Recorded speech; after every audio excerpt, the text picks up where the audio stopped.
So what I want you to tell me, Bruce, is what is one of your most memorable. Now this is for the gang at Yorktown. All right, they're gonna know what we're talking about. Nobody else knows what we're talking about here. This is for the gang at Yorktown. Man, listen, I told you, man.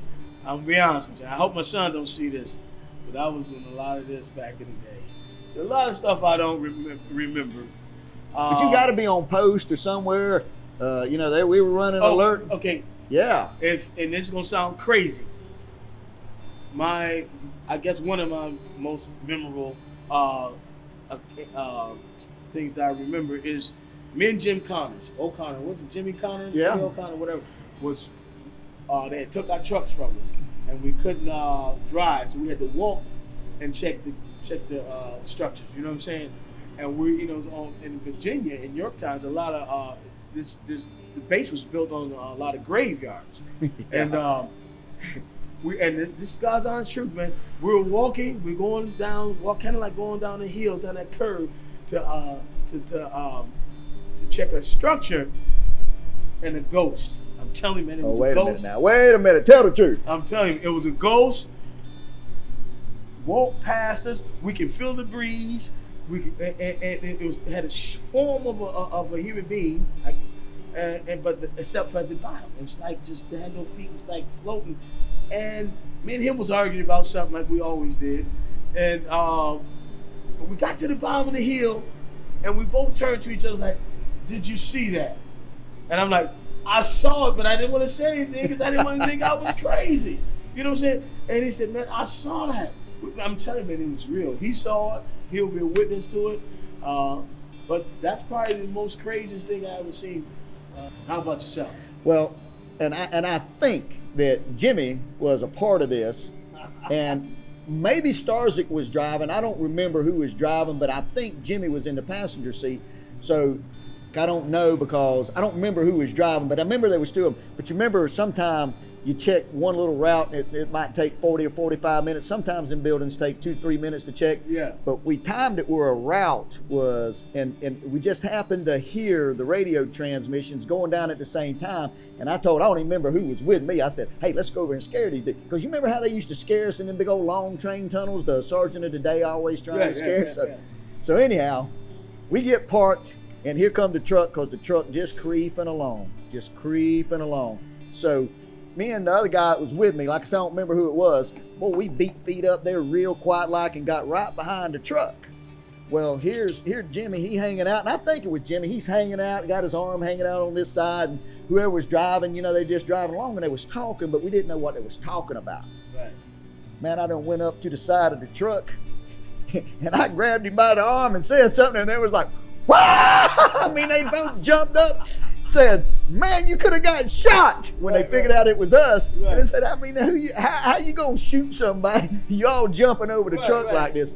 But they told us the reason why that they were so scared. They was talking about one of them Stephen King novels, and they was all into it. It was all pumped up about it, and then somebody gonna come get them. Right. I won't ever forget that there. But can I tell a story about Andy Starzik? Yeah. I want to know about it. Well, it's not a funny story. It's a true story. It's a serious story about him and our relationship, real quick. Yeah, please. Yeah, Andy Starzik was another friend of mine, white guy that was in the Marine Corps with me. Now he was racist.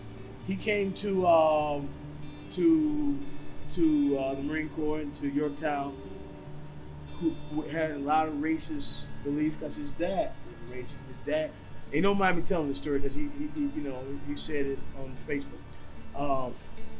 Dad taught him, how that he shouldn't like black people, that black people had tails and all the whole nine yards. It was terrible. But we became friends, and just and he learned, found out that people, humans are humans, whatever, and we used to go to his sister house in DC and party, man. And to this day, he's your friend. He's my friend. friend. And to this day, Andy and I are good friends. All that, and it goes back to what you were saying about that moral compass. Right. And what's right and what's wrong. And he realized what his father taught him was wrong. And he changed his whole life. changed his whole life, his own thoughts when it comes to black, white, or what any of the minorities. And he's a great guy, and he's a good guy because of it. And I mean, that's a powerful story. I wish I could tell it better than I did, but he was raised like that. And when he realized that that wasn't right, the way he was taught, he changed it.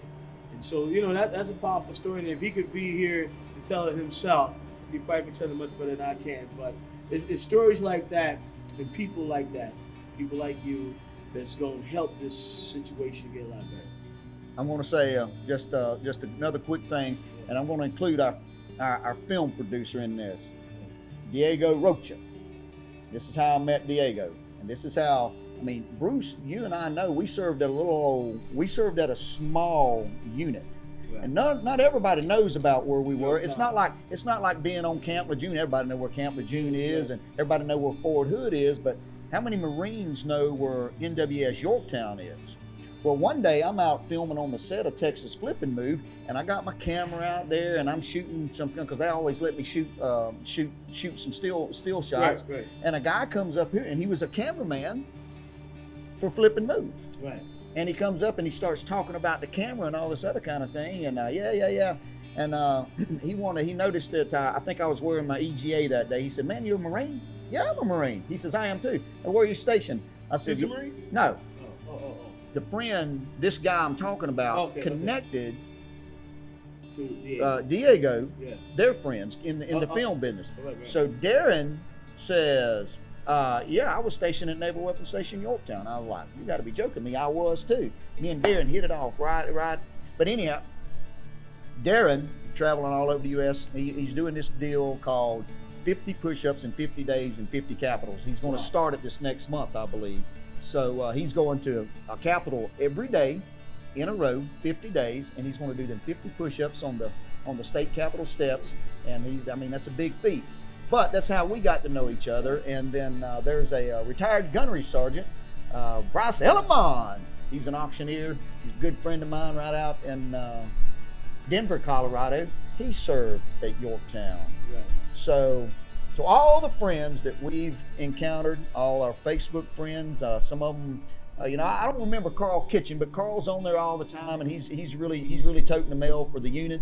And I know that you got a lot of friends that I didn't meet. You was there before I met. Yeah. But Yorktown, Virginia brought a lot to the table. That's right. And I want to say personally, to all you guys out there, Semper Fi, United States Marine Corps. Hoorah. Hoorah.